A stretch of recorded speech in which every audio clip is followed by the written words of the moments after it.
This is a game that was sent to me, so let's do this. Hello and welcome to the Screaming Closet, where this week we're playing a submitted game called Indygo. I forget off the top of my head who submitted this game. I'll be sure to add it down in the description below, because I'm doing this a little off the top of my head. From what I understand, this game is deep and it tinges on some stuff for mental health, so very sensitive topics. I'm really excited to see how this game does it. It has very positive reviews. About depression. That's a good sign. Let's do this. This game can negatively influence your mood. If you feel sad, you should take a break and return once you feel better. If you feel that you are susceptible to emotions conveyed by movies and digital media, you should consider playing Indygo during the day, accompanied by a person close to you. Indygo is not a documentary, it is a work of fiction. It is only an attempt to interpret and illustrate a state that people with depression can find themselves in. Keep in mind that every case of depression is completely individual, and some symptoms or feelings shown here may not appear in some people suffering from depression. Whew. Thank you, Alex. It was by Damon McRae. So, full disclosure. I handle my depression the best I can. I have medication. I definitely do my best to handle the depression that I do have. I am going to aim to play through all this game, but if this game is really kind of setting itself up the way that it is, like the first time that I played The Static Speaks My Name, I really got fucked up. So, full disclosure, I might not finish this game. So, alright guys, let's do this. Decision made during the game will affect the way things end. Oh, okay.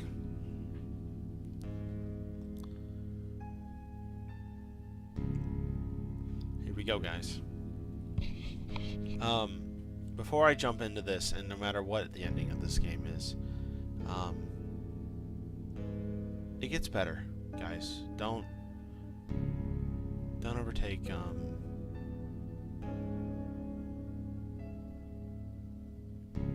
I want you to stay alive. I like you guys. Bad days can be really long. They can last for weeks, months, years even. I don't remember the exact moment when my bad day started, but I am sure it was a long time ago. I wanted to get through it on my own. I wasn't even hoping it would be good for my creativity. It wasn't. People always say that tomorrow is another day. It isn't. That's why I see absolutely no point in opening this door and coming back to life again. Or maybe I'm just ill.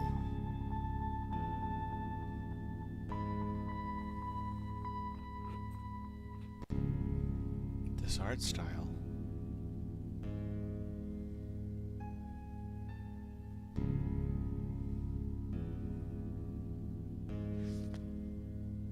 Day 126.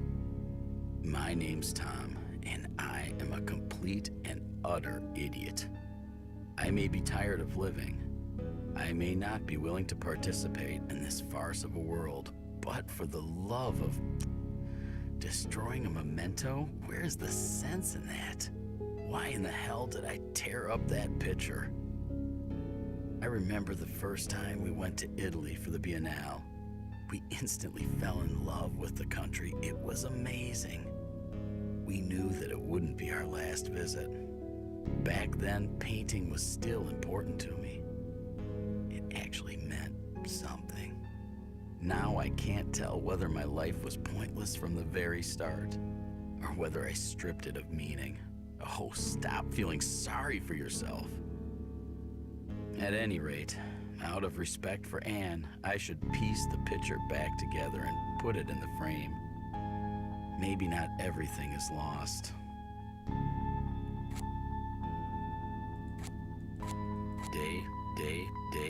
126.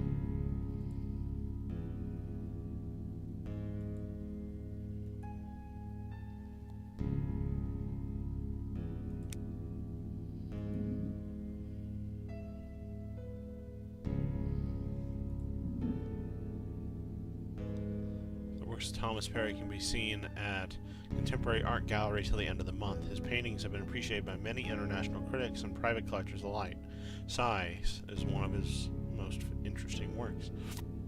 Thomas's art also gathered great reviews from local critics. Now his works can be seen and appreciated by the public.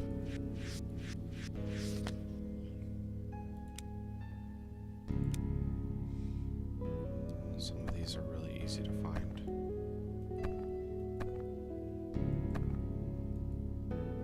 Okay, that's just that. Oh, buddy. This is what you get when you don't make your bed for many weeks. It's my permanent residence. Why did I even get up?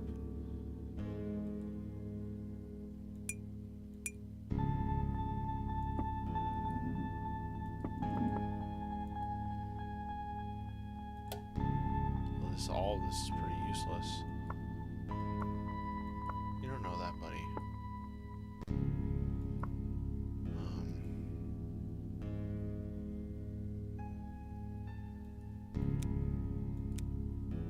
I used to listen to music all the time back when I was painting.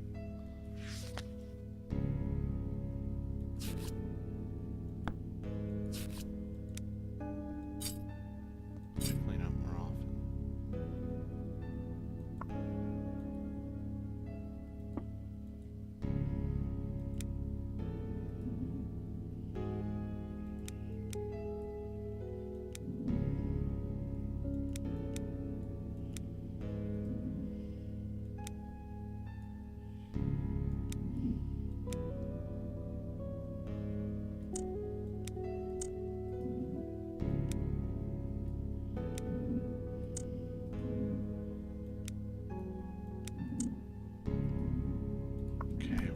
Close. Keep searching. My personal Pandora's box. It's better not to think about certain things. Oh. When was the last time I watered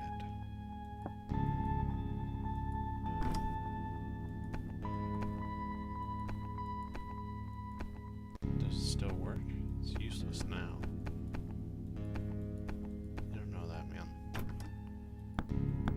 Should pick it up and like mess around with it. Is this it? And throw these out. My collection's pretty good. Slightly scary. Is one of them leaking?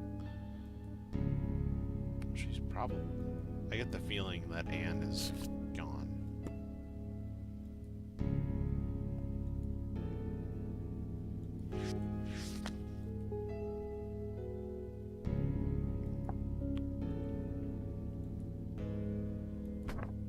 It's not working.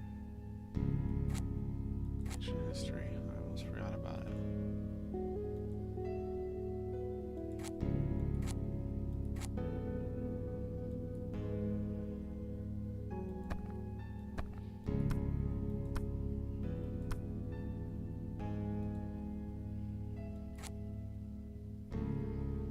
He's good.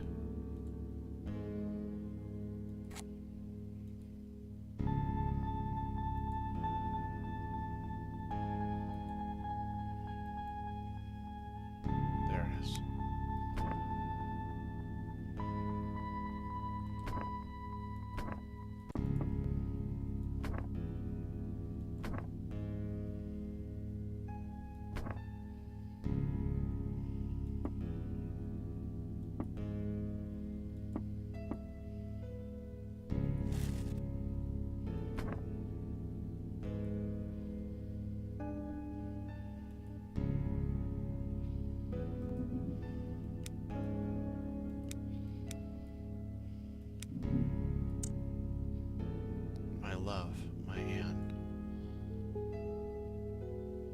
Tom, we both know what you're doing is far from normal. You're turning our lives into an endless drama a horror even. I bet that if I sold our story, I'd be able to build a new house. With an atelier for you. One that would take up an entire floor. Hell, we could even throw in a hot tub, so that you could keep contemplating the meaninglessness of life like a king. Maybe I should do the same. Damn you. I'm perfectly aware that you're not working on your paintings. I also don't really believe that you simply need to spend some time on your own. I mean, some time? Do you take me for a fool? I didn't move in with you to end up sitting in an empty home. Don't you dare act like a rat hiding under the sink. Do you even care about what's going on with me? Whether I'm able to cope with all this? Well, I'm not. I'm not coping with any of this. I'm pathetic and hopeless. I can't even take good care of the house. I broke the alarm and forgot to pay the bills on time. Fortunately, the men from the security company were understanding enough. The alarm won't be working for some time, though. Oh, what's the point of writing all this for you, anyway? I bet you don't give a shit. I'm so fed up with providing excuses for you. People are asking about you all the time. They say they haven't seen you in a while, or ask, when is he coming back to work? Is Tom feeling well? Please tell him we said hi and take good care of him so he comes back to us as soon as possible. If I have to fake a smile even one more time, my face will remain twisted for the rest of my life. I'm sick of it all. I know everyone goes through a difficult period from time to time, but what you're doing is not going to help you solve your issues. The world is not going to simply change just because you keep running away from it. Either way, you can't just sit there for the rest of your life. I hope you're aware of that. Anne. We have a choice.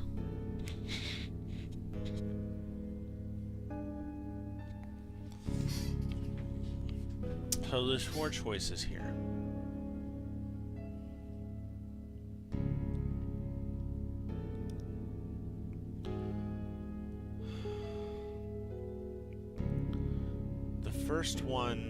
The first option does not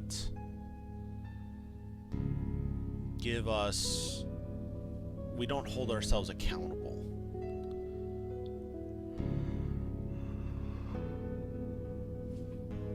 But it's true. I mean, depression is a disease. I can honestly say that I've had really wonderful days that just something changes deep inside me, and there's no way to really change it.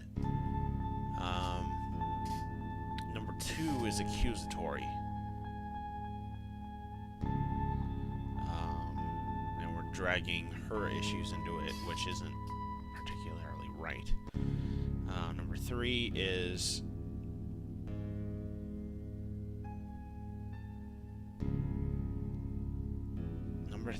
is self-defeating, and I'm not going to let myself do that. And number 4 is the most self-defeating.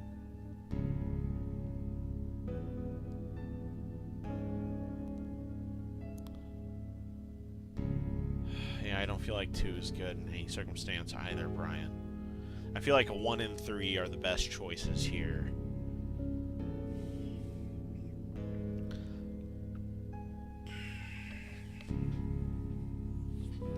The problem with number 3 is that she's probably thought about it, and we just don't have the funds for it. Period. I think every choice here is supposed to be a bad choice. But honestly, I feel like number 1 is the best option. So let's go with that. I'm in no mood for this response. No, this is the... Okay, we'll go with 3 then. No, that's not my response. This is the right response!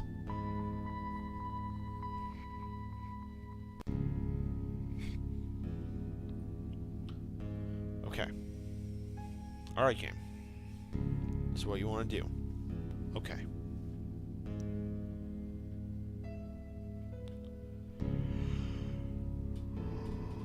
We can't do number 1. We'll do number 3. I don't like it.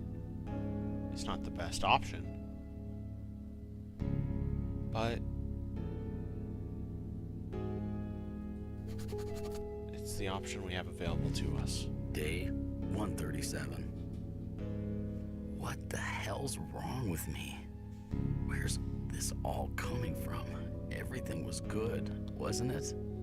There's no reason for me to feel like this. I got the promotion I cared so much about, head of the department. I worked so hard to get it. Now I wonder why I even bothered. I feel no joy, no satisfaction. I feel nothing at all. The inspiration to paint had left me even before I buried myself in here. Now all I can force myself to do is to stare at the ceiling. And this silence. Anne isn't home. The neighbors haven't come back from work yet. I feel like all this silence has made me deaf. I'm such an idiot. I forgot I brought a radio. I could have made use of it.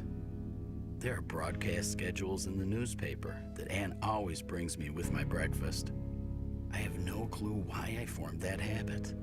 After all, I never used to read the paper.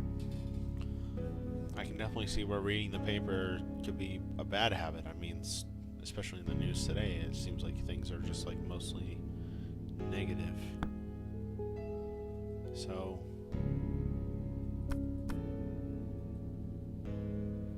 the paper's gone.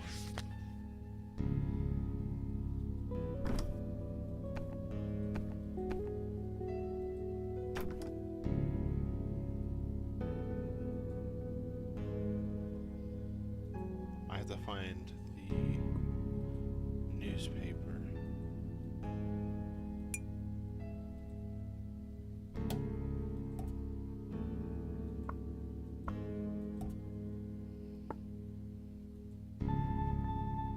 Oh.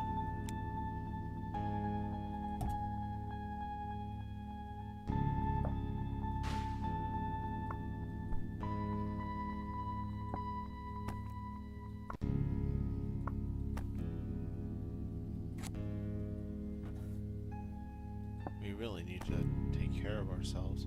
I'm genuinely scared at that bottle of pills. Like, I don't want to be that guy, but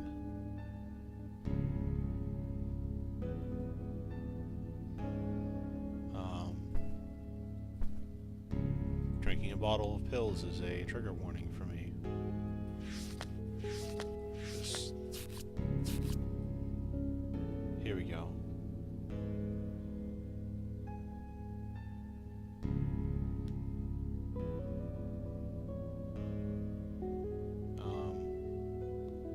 That's gonna depress us like a lot. So why don't we do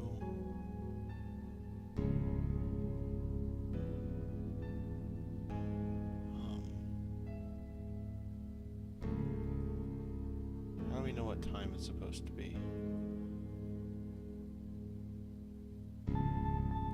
Let's try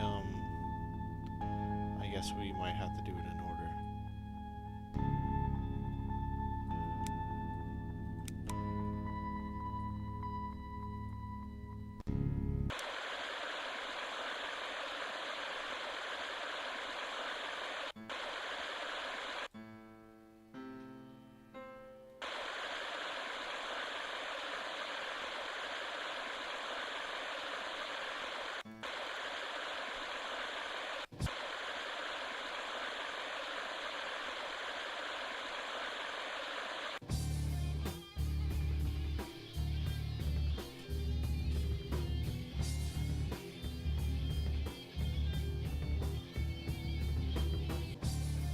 Yeah.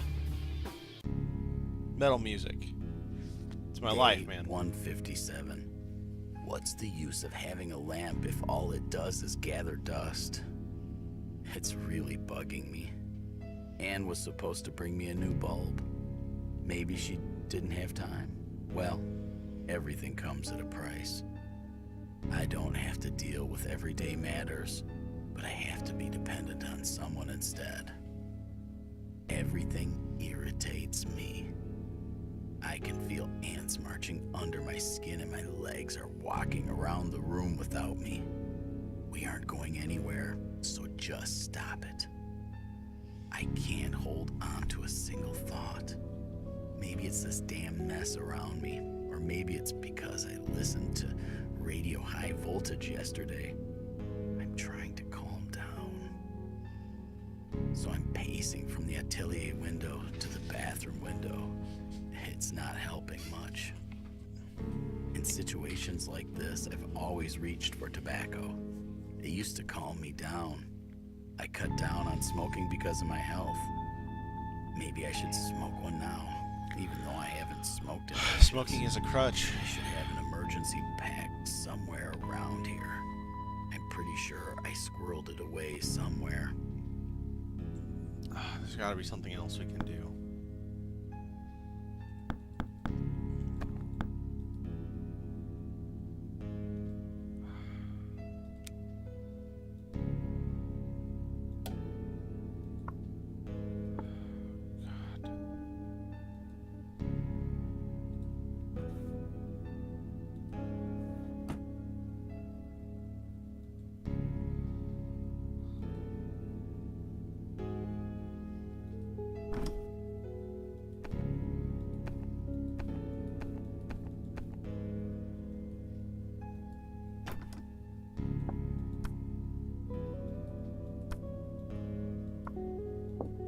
What was that about Frank?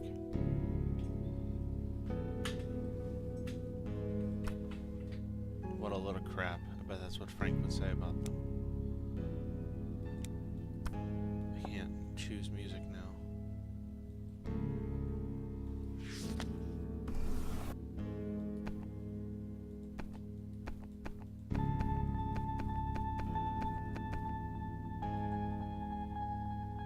Okay.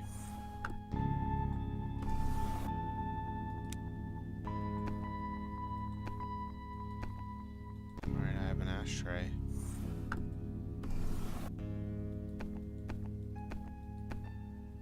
Oh.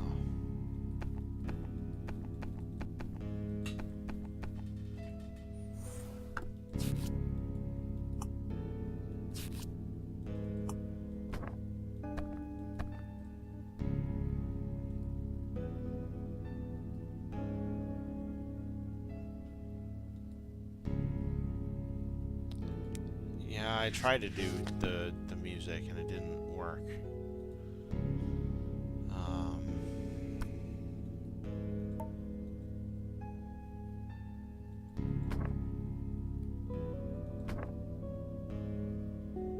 It was highly praised, so why is it here instead of a museum?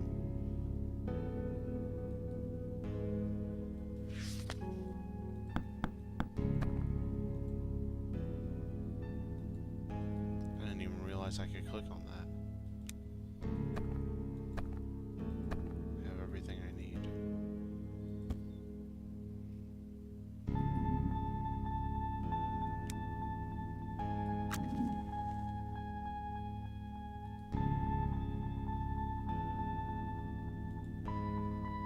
Good. I was able to have Day all the items and choose 170. not to smoke. Noiseless Anne. She brought me breakfast in the morning and didn't even wake me up. I woke up late, as I couldn't fall asleep last night. When I finally did, I had a dream that my hands were rotting away and I had to cut them I off. have dreams like that. No wonder I didn't get much rest. I feel so incredibly heavy. I move as slow as molasses. All because I'm such a bundle of nerves. I don't know what to do with myself anymore. It seems that Anne left me a letter with my breakfast. A letter? More like a note with a book recommendation. Is she worried that I'm bored? Me? With such excellent company? Maybe I should read what Anne told me to. No, I'm fine. I haven't had night terrors recently.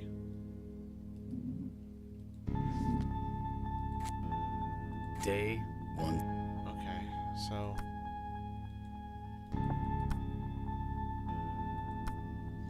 said Anne left us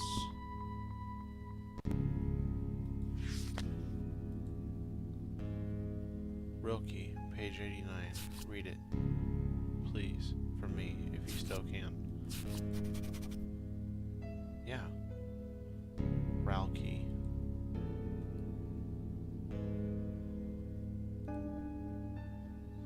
Solitude is like a rain that from the sea at dusk begins to rise. It floats remote across the far-off plain, upward into its dwelling place, the skies. Then o'er the town it slowly sinks again. Like rain, it softly falls at that dim hour, when ghostly lanes turn toward the shadowy morn, when bodies wade with satiate. Satiate? When bodies wade with satiate passion's power, sad, disappointed from each other turn, when men with quiet hatred, burning deep, together in a common bed must sleep, though the gray phantom shadows of the dawn, low, solitude floats the river wan.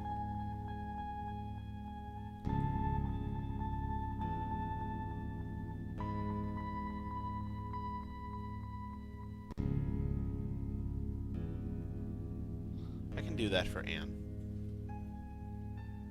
I'm not convinced that Anne is necessarily bad to us, just frustrated. Tom, I wonder if you've read the thing I asked you to. I suppose you haven't, since you've been avoiding me and everything that's related to me. Except for meals, maybe. I can't even put it into words, how lonely I feel. But I guess Rilke has done it for me. Isn't it weird that a journalist is lost for words? I don't think it has ever happened to me before. I've been having lots of nightmares recently. All of them kind of alike. In each and every one of them, I'm wandering around some sort of building. A castle, an old house, or a hotel. All I know is that I need to get to my room. Those places are always chilly, always full of corridors, nooks and crannies, and most importantly, always haunted. Whenever I'm about to open a door, I feel overwhelmed by fear. What if the room I'm standing in front of is haunted by some kind of hellspawn? The nightmare continues in the light of day. I'm afraid of what I might see behind a door in my own home. I'm on edge. This isn't normal, and it shouldn't be happening. I'm not going to carry on with this, so I took some action. For your information, you have no say in the matter. I need to help you somehow. I need to help us. I've paid your doctor a visit and told him everything there is to say about the situation. He's going to visit you in a couple of days. I'm telling you this so that you have time to prepare for it. You're going to talk to him. I had to do something about it. I had to search for help, since we're not able to deal with this on our own, because we aren't. This situation is not good for us. It has to change. Oh, and don't even bother locking the door. As I'm sure you remember, we've agreed that I'm to have unrestricted access to your atelier. That's why I have my own key. Anne. Alright. I'm not angry that you're searching for help, but you could at least ask how I felt about all this. We could at least try to agree on the date and the time of meeting. I can't do anything except your decision. In a way, I understand it.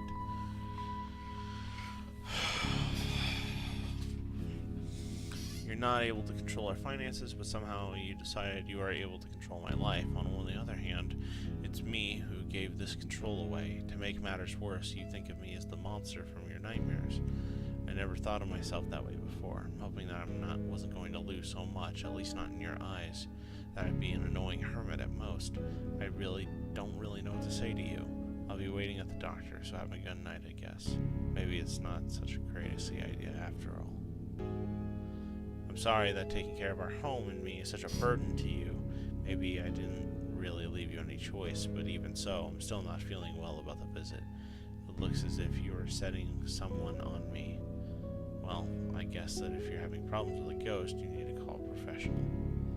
Oh, so you're the only victim here. Same old story. You're the one who's suffering while all I do is have fun. What a beautiful disaster. Besides, I haven't got the strength to bicker with you, so keep on barking. You'll have your way. I'll talk to him. But you should seriously consider calling Ghostbusters or exorcists on top of the psychiatrist.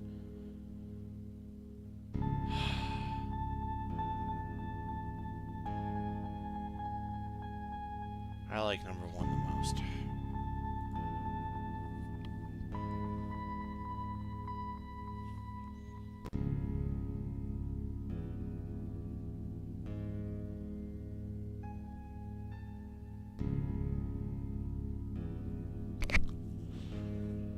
Okay.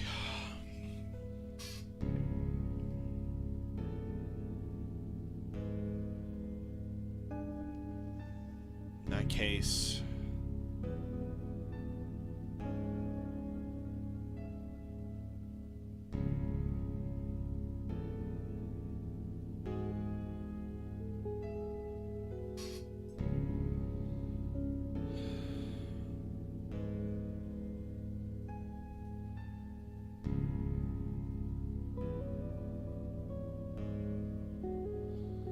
number two, I guess. You think 3 is the least awful?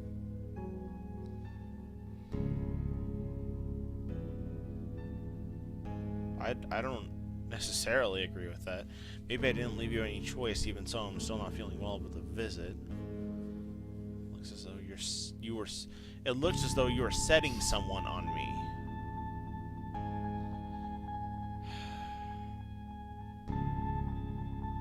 On the other hand, well, I guess number 2 is bringing up, like, you're not able to control our finances, but somehow you decide you're able to control my life. Like, in that light, I guess number 3 makes sense. Number 4 is not right. On the other hand, it's me who gave this control away. To make matters worse, you think of me as the monsters from your nightmares. I never thought of myself that way before. I was hoping I wasn't going to lose so much, at least not in your eyes.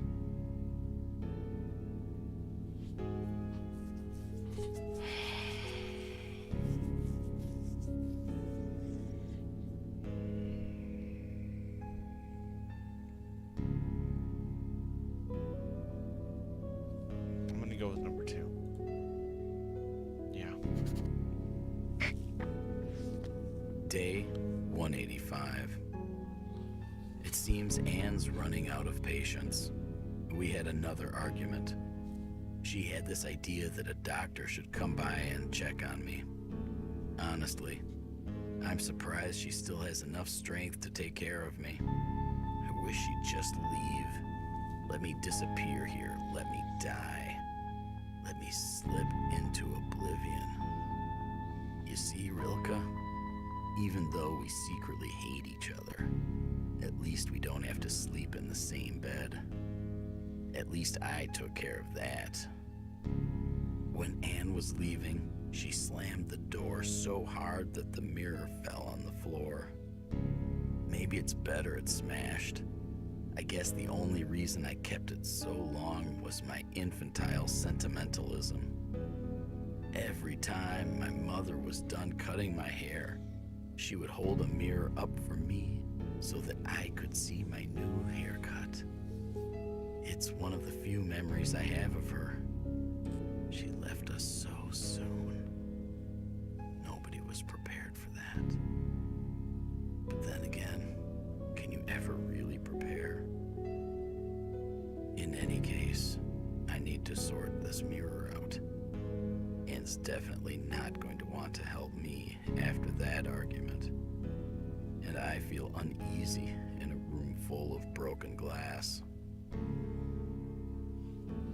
All right.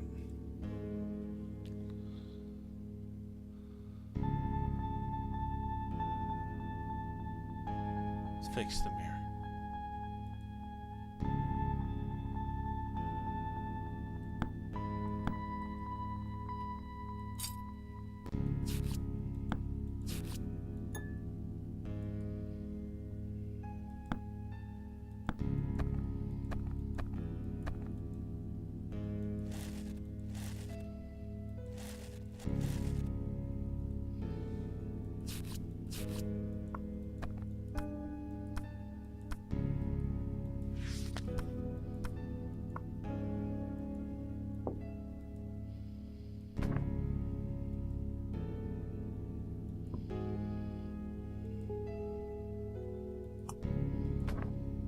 There's one.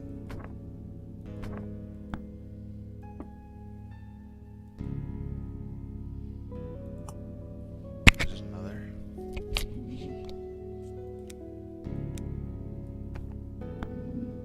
There's another. There's another. There's another.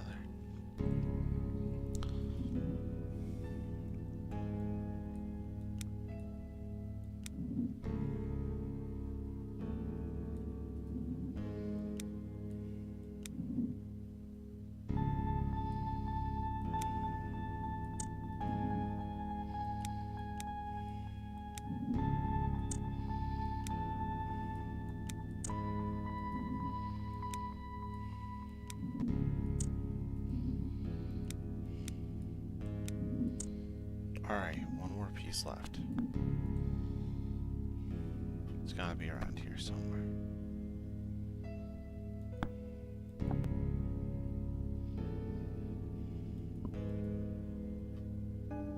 There it is.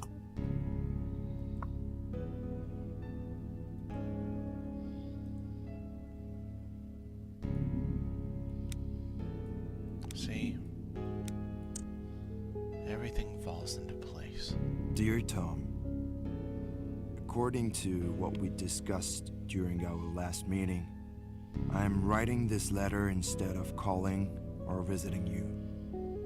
Please, bear in mind that I'm only doing it because you're famous, and I can understand that you wish to avoid rumors at all costs. As I already mentioned, the state you're in is a cause for much concern. But I think we can start with home therapy. Let me just remind you what we agreed on during our last meeting. Medication is necessary. If you do not wish to cooperate with me on that matter, I will have no choice but to consider hospitalization. I gave Anne the prescriptions for the next month. I will visit you soon so that we can assess whether the medication has caused any improvement. I keep in touch with Anne, so please do not worry about her. Do not hesitate to contact me should any problems arise or your condition worsen. I would also appreciate it if you considered leaving your atelier.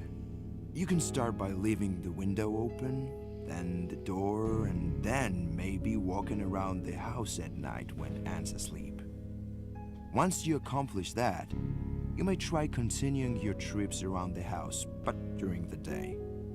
I'm convinced it's worth a try. I often see that it's helpful if patients write journals, of course, if they find enough energy to do so. Please remember, it is crucial that you take your medication regularly. I know that you have experience with these sorts of pharmaceuticals, but let me remind you, they only work after a period of regular use. Please, do not let it discourage you that you may experience some deterioration in your condition in the first 2 weeks. After this critical period, you should expect things to get better. If you forget to take your medicine or stop taking it altogether, your condition will deteriorate. Please, get used to the thought that the therapy is going to take at least a couple of months.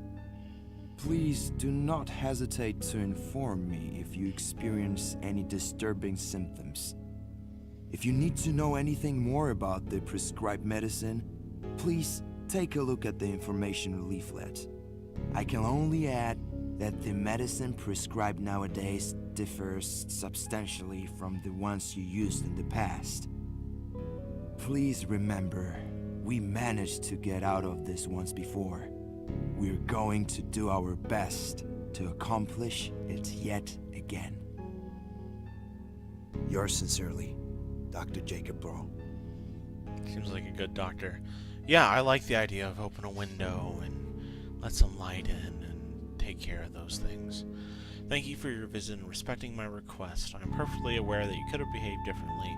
I admit that I am not a fan of medication, but I do hope that what you said about it is true, and it'll help me get through the worst phase. I bet I can't choose that, of course. Dear Tom, I do realize I might be unhappy with how our last meeting looked, but please, give me a bit more time. I'm deeply sorry about all the trouble I may have caused. As for the medicine, I admit I don't think of it fondly, but since I don't think it can get much worse than it is now, I will at least try to give it a shot. Please try to talk to Anne again and help her understand, shed new light on the matter. I'm deeply grateful that you allowed me to stay home. Please rest assured I understand why you think the medication is needed. I'm not excited thinking of all the side effects, but I'll do my best to have the best attitude possible. I hope Anne will not hold it against you if you didn't take the problem away from her and let me stay under her roof. I suppose she would welcome the possibility to be freed from this burden I impose on her. Thank you for your letter. As a matter of fact, I don't think I'll feel better locked in a hospital. I'll do my best to find my version of the medicine and take them as prescribed. If it's going to make Anne happier, I'm glad to do it. All I need is a supply of water. I don't mind if I sweat like a pig, after all. There's nobody here that mind I do. I apologize for not being more open-minded.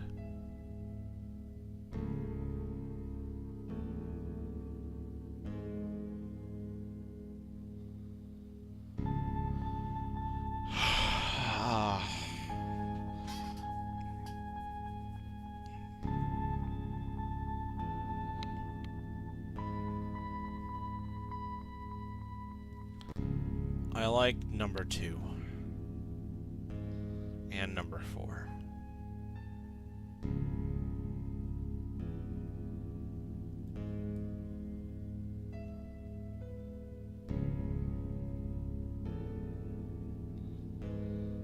I'm going to go with number 2.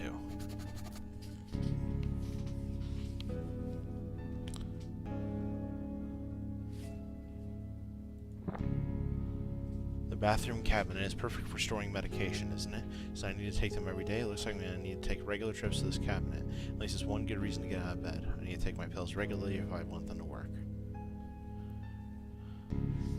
Day 191.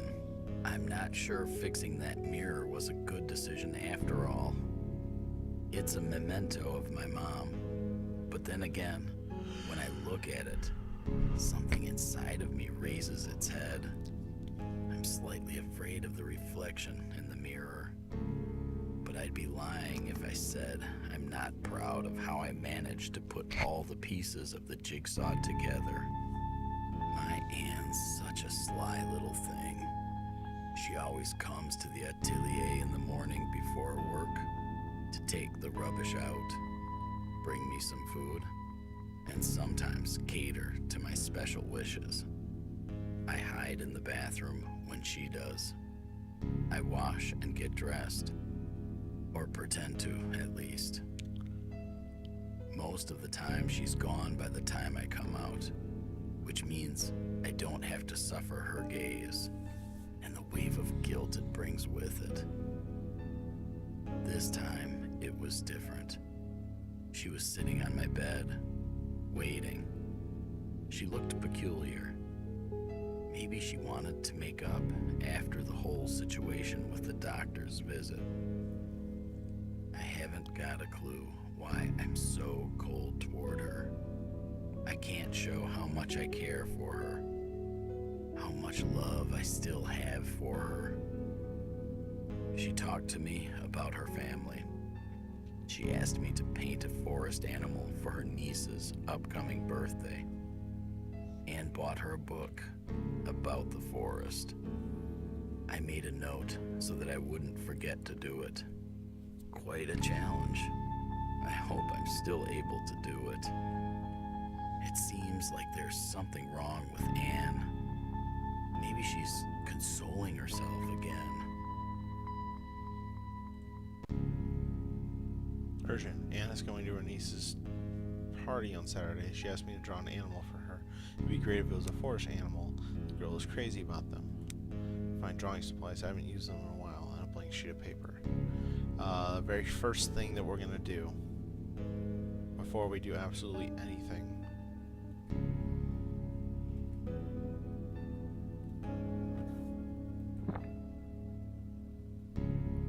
Okay. We took a pill.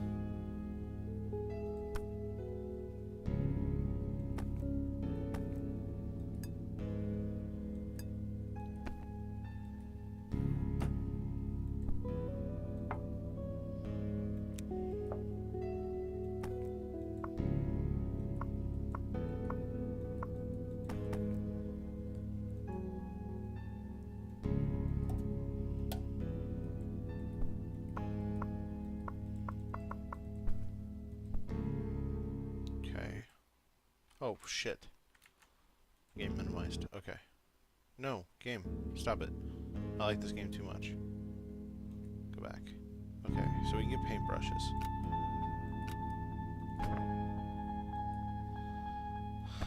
Or not.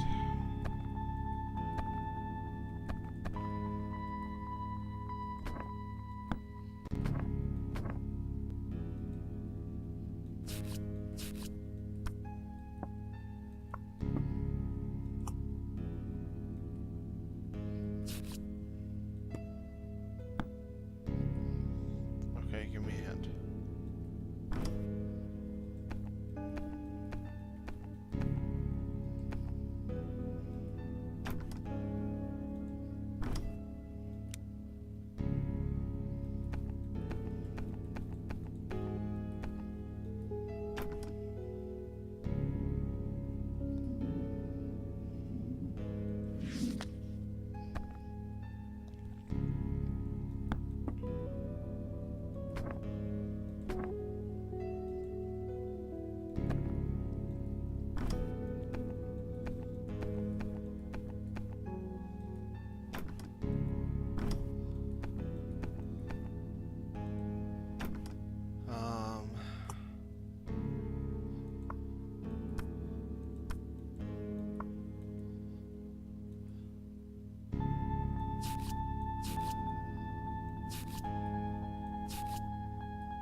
Okay, so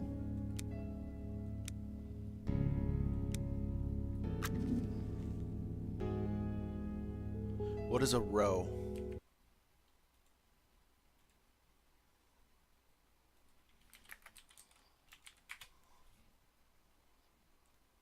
A deer. Perfect. Yes, a deer. A deer is perfect. Yes! She would love that! Day 201. Anne seemed pleased with the watercolor.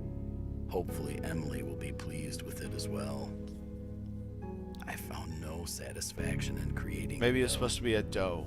It seemed to be a caricature of itself. Completely inadequate. I think it's all because of my emotions. Because of how awkward painting and drawing make me feel these days. Quite pathetic. A big artist having issues with a small watercolor. Is it just me? Or is that how the whole world's organized? Sometimes I think that life's nothing but an absurdity, and the only way to deal with it is laugh at it. I can't do it anymore. When I look back, I wonder why I made the decisions I did. We're spinning, sometimes driven by some inner force, and we never know what the end of the line is going to be. Talking about spinning, today Anne brought me the clock I once got from a friend of mine, David. She said she'd found it while cleaning up. So many memories. They pop into my head every time I glance at the clock's face. That David, he was one of the really ambitious ones. Any obstacle in his way seemed easy to tackle. It was all a matter of attitude. I guess this gift from him was supposed to motivate me. The clock of his life stopped a long time ago, 5 years or so. It'd be good to check whether the old mechanism's still working. Alright. First things first. We need to take our antidepressant.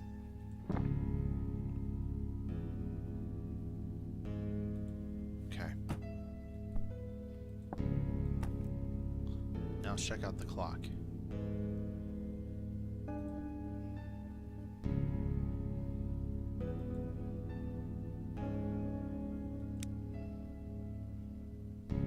Time will keep on being a cannibal. Black, use it wisely.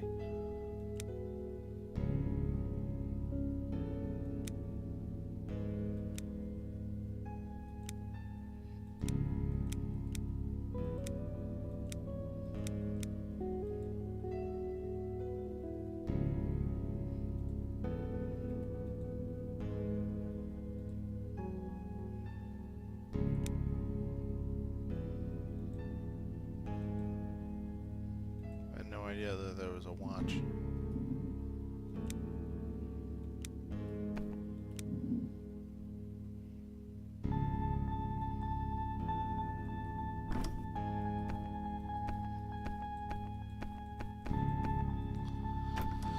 I'm scared to use too many hints because I'm worried that I'll get dinged for that. I'm scared of...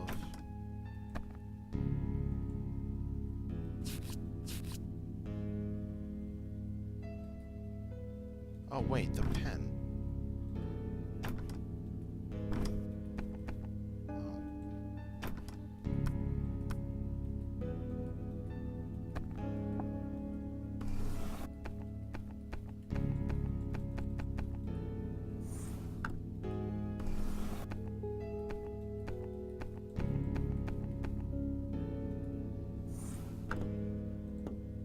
It's getting cloudy. This is the only window I've seen in the game.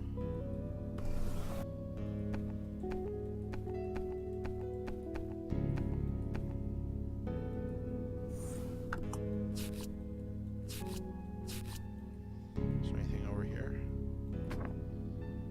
Nothing new, it seems. Alright, I'll take a... Wait, what's this? I'll take a hint, I guess. How was I supposed to know this? Okay, so we wind the clock.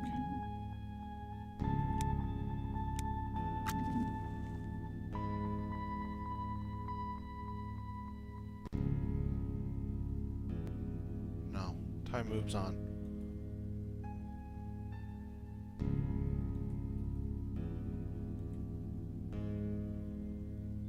Tom, when I found the clock in the attic, you know, the one from David, it immediately reminded me of that situation. His illness, his funeral, and then I thought of you.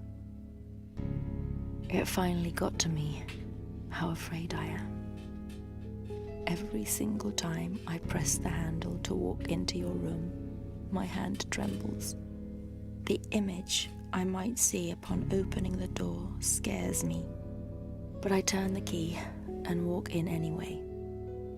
As I do it, for a brief moment, my imagination feeds me the worst visions possible in order to spare me the shock, so that the worst possible reality that can await me inside already feels somehow familiar to me. This whole situation has completely annihilated my sense of security. You are there alone. I have no idea what you're thinking about, but it can't be anything good. I'm alone as well.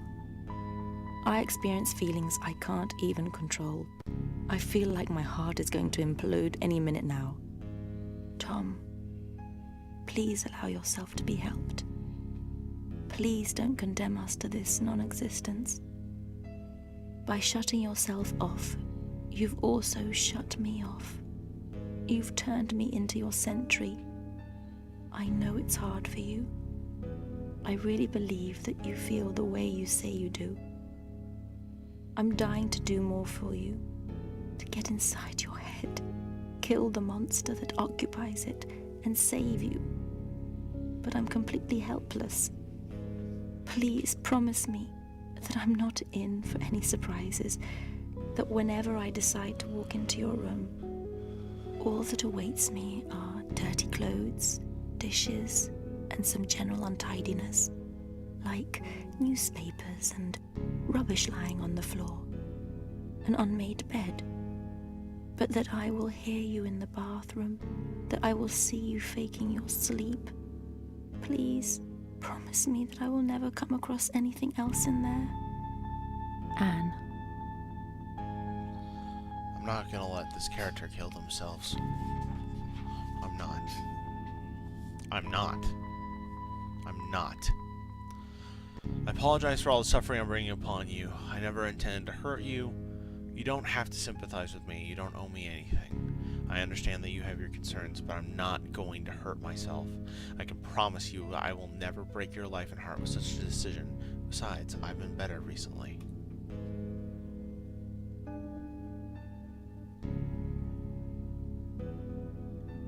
I can make that response.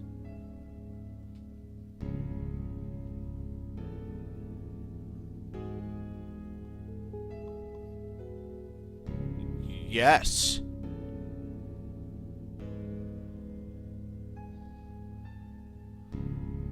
Yeah. Day 211. Winding that clock wasn't the best idea after all. This constant ticking is making it impossible for me to fall asleep. Maybe it's not just the clock. I keep having problems with sleep these days. On the other hand, though, at least I always know the time. There's a new problem on the horizon today. Anne is expecting a visit from her school friend, Monica. Obviously, I asked Anne to tell her friend I'm not at home. Monica is a very agreeable person, but I just don't feel like seeing anyone. Surprise, surprise, we're sticking to the official explanation that I'm experiencing some heart problems. So I'm either undergoing some tests or at the clinic. As far as I know, in 2 weeks, I'm going to be on some medical retreat. It's all possible thanks to my old friend, a cardiologist. It was enough to tell him that I needed some rest. No questions asked. Thanks to his help, I can take some time off from the university. Anyway, I wonder where Monica is supposed to sleep. I brought the bed from the guest room here to the atelier. It was actually just the beginning. This room used to look so different. Now it's more like a studio, a place where everything needed for normal existence has been crammed into one small room. I brought the chest of drawers from our bedroom, bookcases from the living room, the desk and the lamp from the study. Luckily, I didn't have to build a bathroom, since there was one from the beginning. Step by step, I prepared a hideaway for myself, and I've been hibernating inside it ever since. But I have to admit, I've been exaggerating with it lately, though. If I still can't fall asleep, I know what I'm going to do. I found some old tapes, and I'm going to listen to them. I'll have to be careful not to attract the girl's attention. I know very well how the sound travels around this house. Day. This house. I make use of it myself sometimes when I'm trying to work out whether Anne's home. It's like it's just gonna be me and the tapes tonight. Alright, step 1. Not negotiable. We're gonna take the pill. There.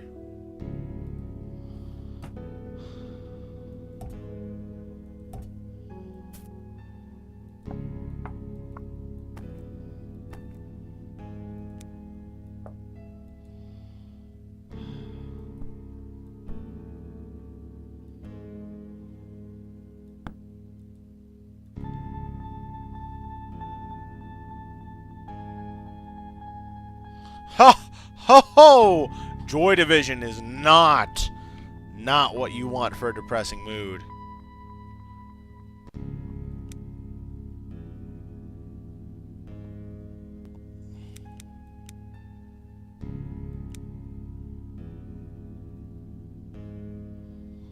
The batteries are dead. I also need some.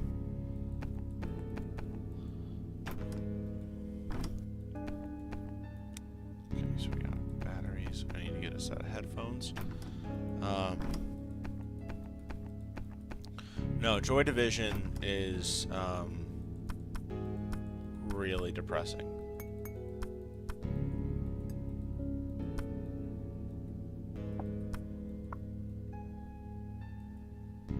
Over here, maybe? Looks like it's beginning to get a little cleaned up in here.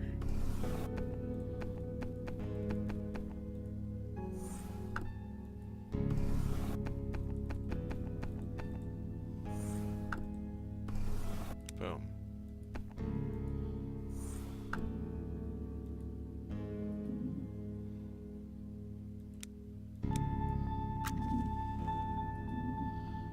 There is one thing I'm concerned in.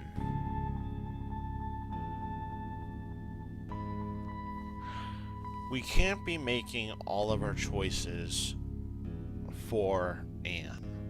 We can't let Anne be the reason that we keep living.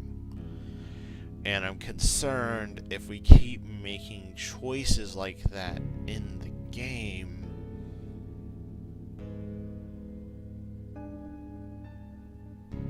it might get the wrong idea.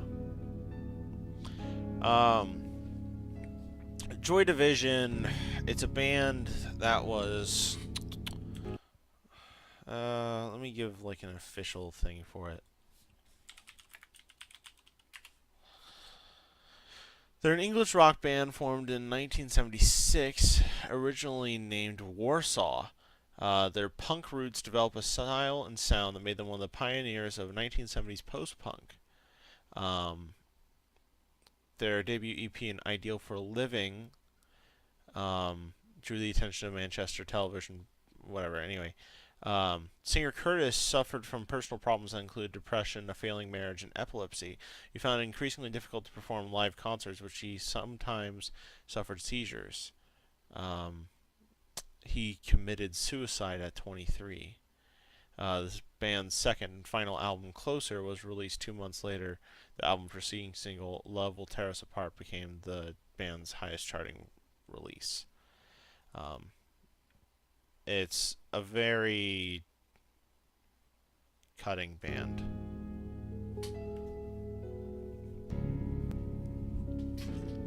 So, with my musical knowledge... Oh, do we have to get a pencil? And rewind it? Yeah, that's what I thought. This will make it possible to turn back time.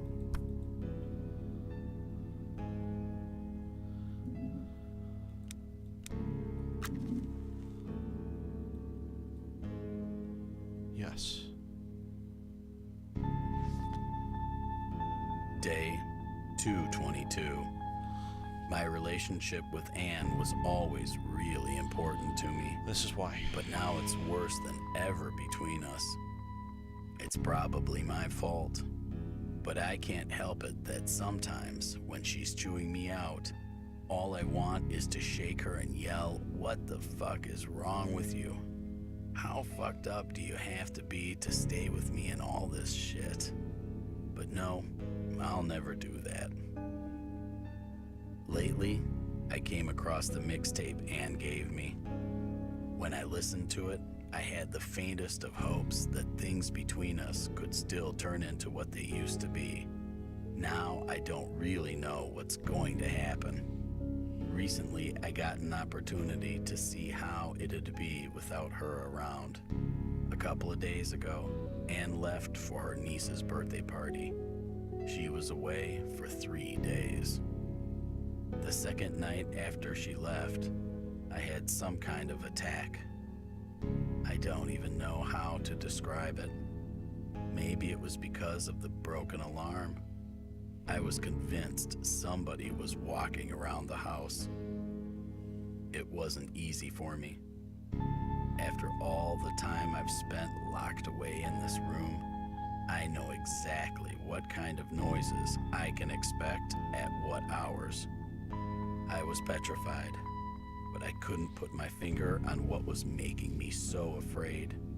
Every movement, even the slightest, triggered intense reactions. I was sure I was going to die then and there. This whole thing was so incredibly illogical. But then again, what difference does logic make if what you feel is true for you and you have to find a way to live with it? And when you try to tell someone about it, nobody understands a single word. I wanted to leave, call Anne, and ask her to come back, but the fear paralyzed me. And now the phone is right there on the dresser, but not because of that experience. I didn't tell Anne anything. It's just that somebody called and wanted to talk to me. I was asleep when it happened, and Anne didn't want to wake me up. I don't feel like calling them back, but do I really have a choice? Well, we got something to do today. First things first, no excuses. Antidepressant.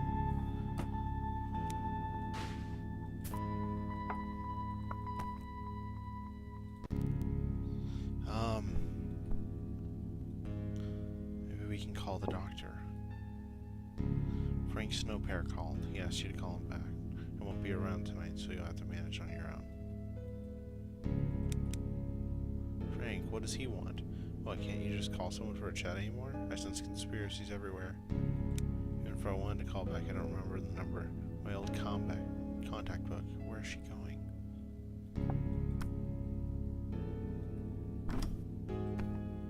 I don't notice anything.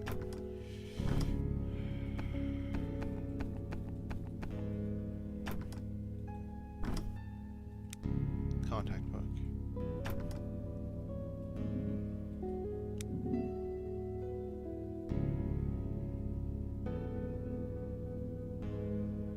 Frank the Skank. Wait. What is it? I can see marks on the page underneath. Maybe I could retrieve the number somehow.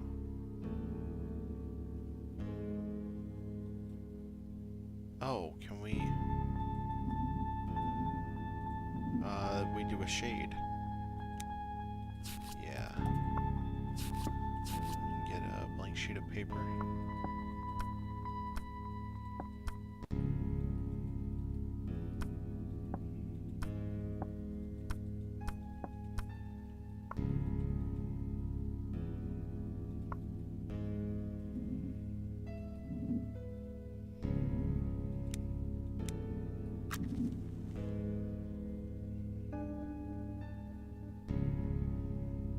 Call him.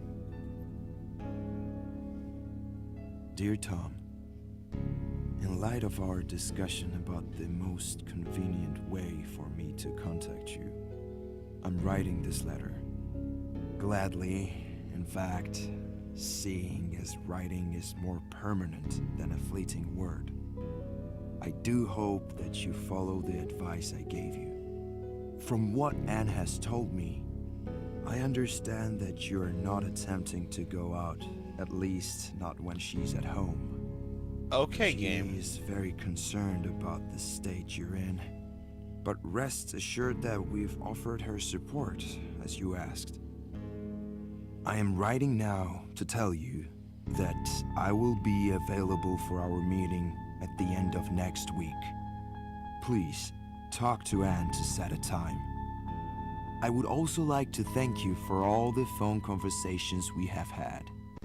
It is extremely important that I am aware of any new symptoms, no matter how distressing they may be. That also goes for any issues you have with the prescriptions I've given you, although you've not said anything in particular about them so far. Has your trouble sleeping become any worse? I'd like to discuss the next stages of your recovery process at our meeting. What I mean is the steps we need to take for you to start leaving your studio. I would also like to visit you more often. To be frank with you, I think you should spend some time at the hospital. You need counseling as well as pharmacological treatment. The experiment we decided to attempt can't last forever. I see the changes in your mood, and that's the reason I'm sharing my thoughts regarding the next steps you should take. I also think that in the future, you would benefit from attending group therapy meetings. Please remember that you're not alone with your problems. This illness can happen to anyone. Where you are now, you are looking at the world through a keyhole, and the small fragment you see looks uninviting. Together, we are going to do our best so that you can see the wider world again. Yours sincerely, Dr. Jacob Brawl. Thank you for your letter. I have to admit, taking the prescribed medication was initially challenging. It's getting easier, though. I don't know what to think. Sometimes I catch myself wondering about what I would do if I decided to leave the Antilles. It's mostly just little things I could do around the house or with Anne, but it's a start, isn't it? I can decide that.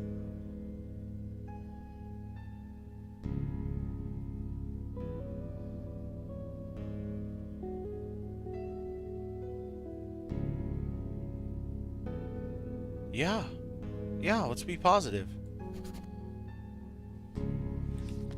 Day 234. I forgot to mention that I talked to Frank a couple of days ago. He said it had been ages since we last met and we should talk. He was wondering what was up with us. I told him that Anne published a few short stories and got a column in the paper. Nothing major, but still something. I was trying not to talk about myself. I don't expect to meet him anytime soon. Yeah, but sorry. The conversation was rather pleasant. It came as a surprise, just like another thing that happened. I'm not gonna act like I As didn't. I was browsing through my collection of art albums, I heard some peculiar noises coming from the yard, followed by the doorbell. I couldn't immediately recognize who had paid us a visit. I was really surprised, since by now I can work out what's happening based solely on the sounds I hear around the house. Considering my current state, this ability has become crucial to me. That's why I was agitated to hear so many different voices. There were a number of people talking to Anne downstairs. I was so intrigued that I even peered through the keyhole. Later, Anne told me that the voices belonged to my students. They wanted to pay their old professor a visit, wish him good health, and ask whether he was coming back to work anytime soon. It was rather a distressing experience. In a way, it's also quite comforting. Truth be told, I'm not sure what to think of it. I don't know what to think of my latest discovery either. I wanted to retrieve the magazine that fell behind the cabinet. When I reached for it, I found my real treasure instead. That's what I call my Russian doll, since I have no clue what's inside of it. Should I open her? Or maybe just let it go? If I leave it unopened, it will forever be hiding something amazing and mysterious, leading me to wonder about the nature of those mysteries. Knowing my own nature, though, I won't withstand it, and this old, forgotten treasure won't stay closed for long.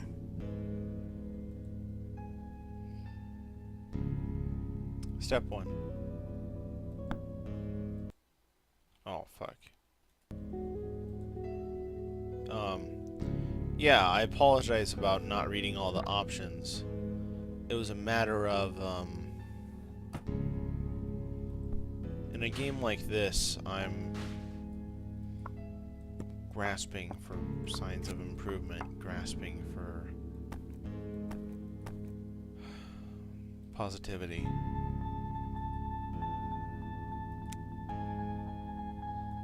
I have the ability to smoke?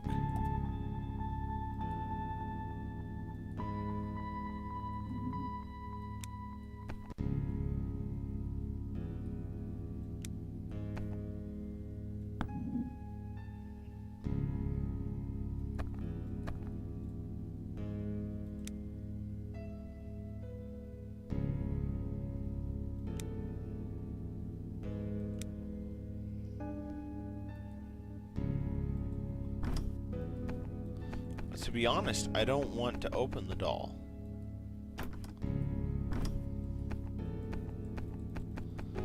I feel like having that mystery, that would be a warmer feeling to have. Because you never know what life's gonna throw at you, but it doesn't mean that it's gonna be something bad.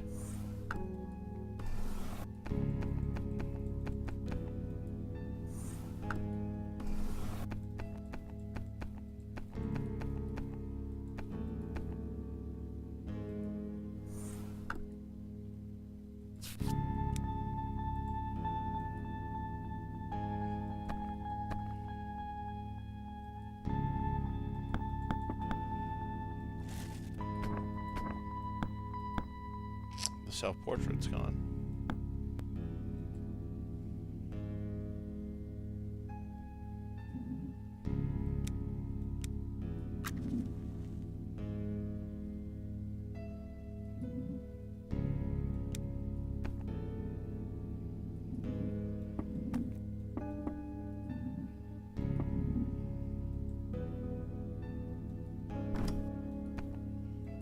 It removed the knife from our inventory, which I'm happy about because I don't want that in our inventory.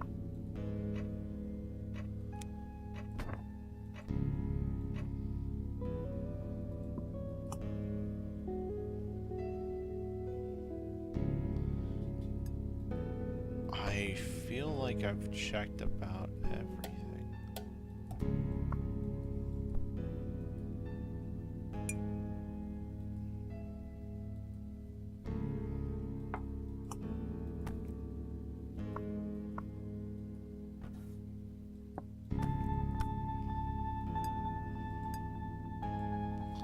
Okay.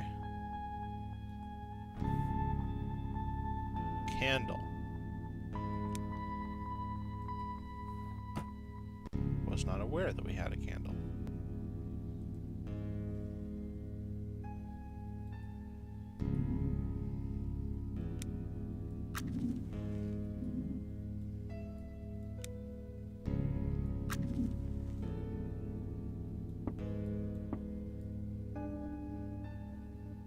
I don't want this. I don't want to open this. I want to be done.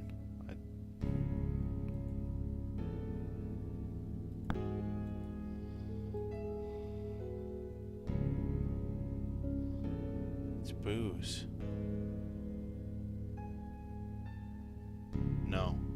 booze. Throw it away. Tom, now I understand what you're going through a tad better. I know that even the smallest of actions you need to take feels like one of the labors of Hercules. Accepting help isn't always easy, especially when you're not sure where it's going to lead. I see how hard you're trying, but I'm afraid of how long it may all take. I'm also worried that you might end up in a hospital. It's hard for me to imagine myself in all this, and yet trapped in the eye of the storm, as it were. I don't want to compare our experiences, but I have to admit, I feel dead inside. Sometimes I wonder how it's all going to look when we finally awake from this nightmare. Who are we going to be? Are we going to stay who we are? Aren't we still going to have this bond we used to have? I don't want this nightmare to last any longer, and yet I'm afraid of our awakening. Of course, the most important thing is for you to recover, and that's what we need to focus on. Please remember that I too am waiting for you behind this door, not just the wild, scary world. Maybe we could travel to Italy again. I'd like that. Anne. So from the bottom up, I don't feel like responding. There's nothing good in it for you. Please, leave me be. Just leave me alone. Nobody's going to hold it against you if you do. If you feel your life would be better if you can erase me from it, please do not hesitate. All I can do for you is set you free from this burden. Sometimes all we can do is accept that certain things can't be fixed. Number 3. I apologize for everything you had to go through because of me. I know it may be difficult for you to understand everything that happened. All I'm trying to do is fix what's left, but I'm not sure it's even possible. All I hope for is that you never put the blame on yourself. What happened is nobody's fault, and if it is, let it be mine. It's because of how broken I am. I'm not convinced that the tools that they use now and will use in the future to fix people like me are going to prove. I know it was me who put that weight on your shoulders. I'm so sorry. There are things I have no influence over. I can't change it just like that. I can't fix myself, but I want you to know I'm willing to try. I want to come back to the living. The realm of the dead is not better than the real world. I do hope that you'll be there to help me with it. It may be hard for you to believe, but my hermitage has begun to feel a bit too small for me lately, and believe me when I say how much I care about you, despite all that's happened between us. Please don't leave me. Please find a little more patience. I know I'm asking for a lot, but trust me, I'm in a completely different place now, incomparable to when I locked myself in here. I need your help.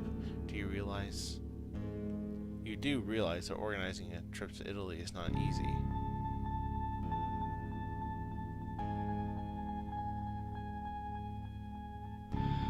I like 1.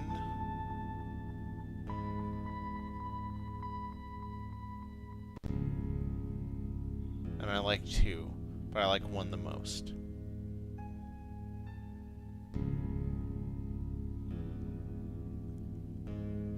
So let's go with number 1.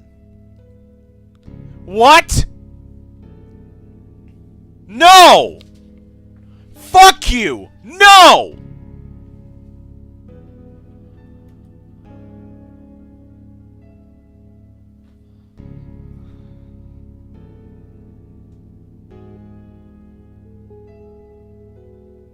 I've done it right. I've done everything right. I've been taking the pills. I tried to go outside. I did. Okay.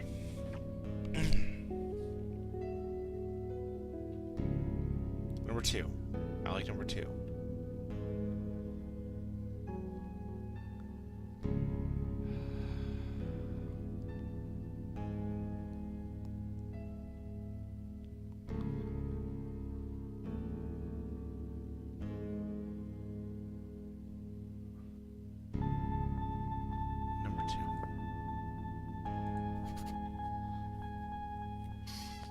Day 245.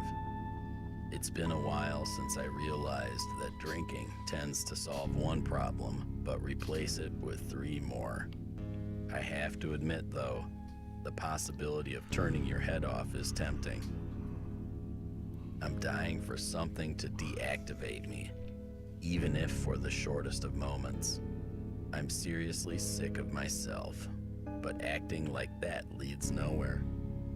I don't know what to think. On a different note, the Foundation for Talented Children asked me to donate one of my paintings to their annual charity event. No matter how much I try to avoid painting, it's always just around the corner, as though I'm tied to it with some kind of iron knot. I should send them something. Lately, I've been thinking a lot about going back to work. I am not sure if it's the medication, or maybe I was ill for long enough, but I started to miss it. I believe it's a good sign. I don't know what I'm going to see when I look into Anne's eyes. I'm under the impression that these last few months have left a mark on our relationship. Well, we'll see, I guess. And as for the charity event, I guess I should pick the painting to donate and pack it right away.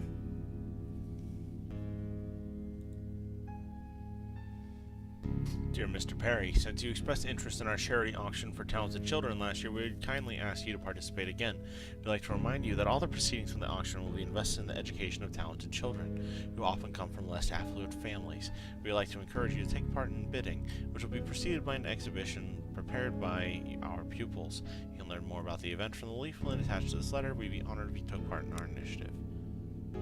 Oh yes, I should donate a painting. Which one? I should also pack it so it's easier for Anne to ship it.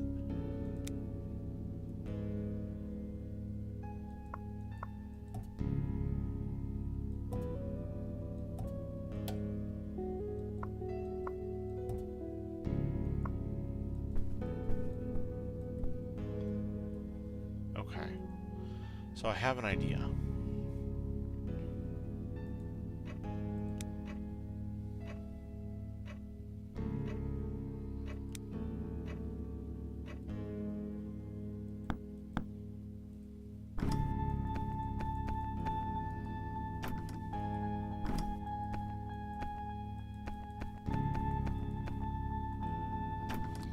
I really like the idea of giving the most prized painting.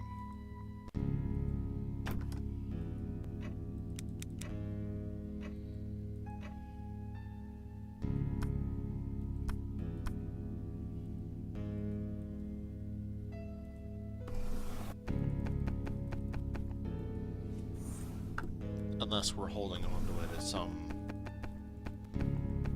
personal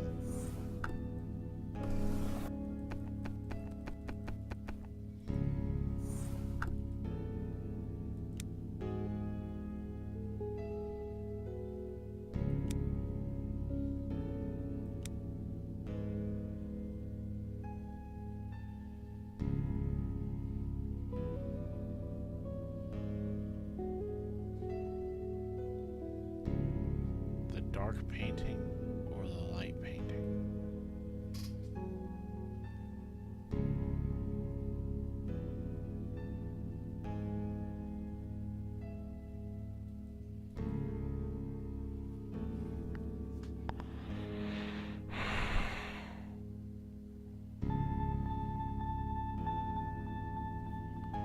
That is for children.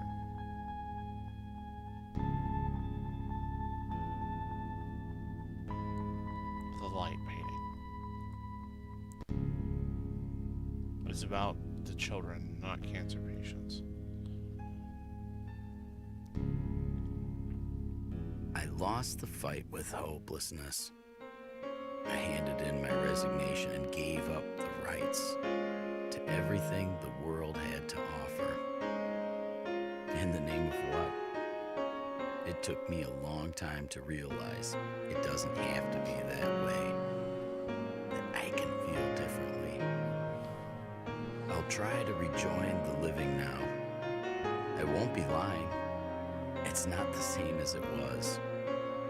Now I'm equipped with hope. That will help me fix my universe again.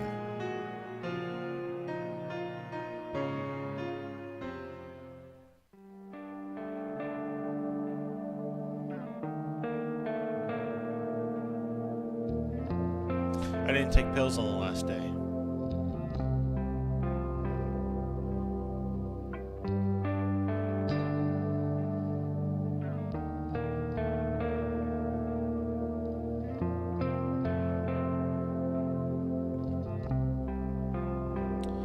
So,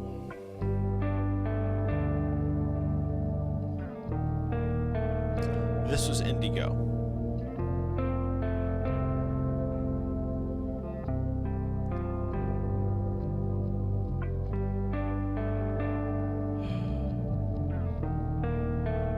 It is very authentic. I think this game did a very good job at immersing you into the place of someone who is suffering from clinical depression and outlining the struggles that go along with it. It's not without its flaws. I'll say that. I do think the pacing was a little weird. I didn't feel like I was building up to some big ending. And maybe that's intentional, because with depression, it's not a struggle of you're building up to something special and then all of a sudden you're better. It's a constant struggle. You're basically trying to live through every day. You're trying to get yourself just a little bit better, and there's hints towards that where like the room would be more clean than normal or something, or depressing things would be gone.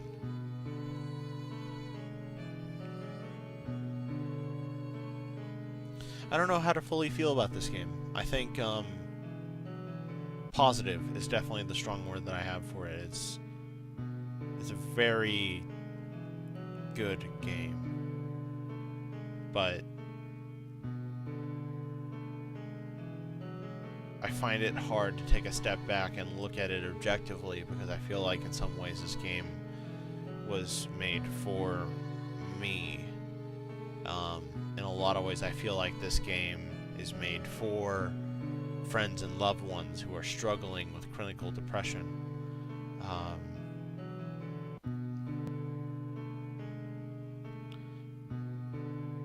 But at the same time, I also feel like it's not. For those who have loved ones or